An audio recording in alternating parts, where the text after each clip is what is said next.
tiny glimmers of hope on that nasty, early, and deadly flu outbreak. ABC's John Schriffen outside a hospital in Manhattan right now. John, good morning.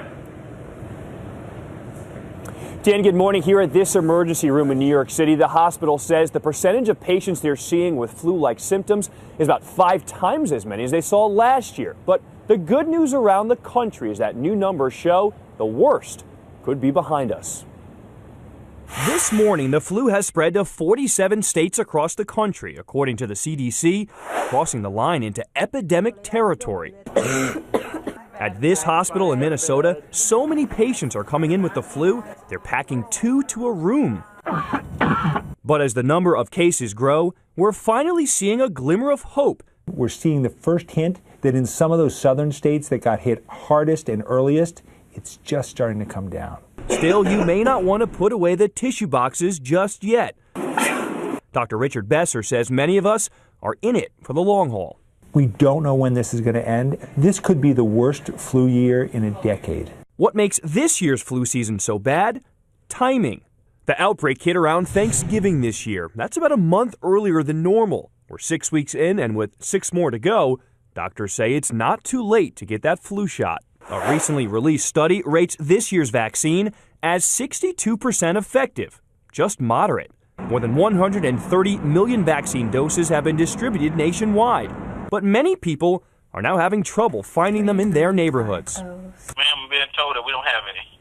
You don't have any left. No. Okay. So how do you know if you're coming down with the flu or just a common cold? If you think about a cold, it usually affects you from the neck up. So congestion, sinus, fullness, sore throat. But the flu, it's going to affect your whole body. In addition to those symptoms, you're going to feel achy all over. If you can't find the flu vaccine at your local pharmacy, head on over to flu.gov. There you can use their vaccine finder by punching in your zip code, and it will tell you where to go. Dan, Bianna? Some helpful tips that it's not too late to get your flu shot right now. And our senior medical contributor, Dr. Jennifer Ashton, is here. Tell us about some alternative treatments to help people suffering with the flu. Good morning, you guys. Good morning to you. Jen, you're a Western trained physician, but you do believe that these alternative medicines actually help. Yeah, and I do. And I think there's, in an ideal world, you integrate both the best of traditional medicine with the best of complementary medicine. To be clear, Bianna, this is not a substitute for traditional medicine. This is in addition to. And I think it can be very effective. So it looks like you've got like a sorcerer's workshop there. That's right. So walk us through what you've got here. This is turmeric? Right, turmeric. Now this is called, also known as Indian gold, and we're talking about the active ingredient curcumin. This is what gives curry, obviously, the yellow flavor. Has been studied and found to have really strong antiviral and antibacterial properties. I add this to my eggs, but you can add it to soup too. And for years we've been hearing about zinc and how effective zinc could be. Does it matter when you start taking it? Most people start taking zinc when they feel the common cold coming on. Much better for the cold than for the flu. You can take a little bit extra when you're feeling sick. It can shorten the duration of symptoms. You want to use caution, not use the nasal form, because that can affect your sense of smell. And what's this thing right here, a neti pot? You've never tried this? No. Okay, so we're Ron. Right. Yeah. So we're talking. Is this a personal failure?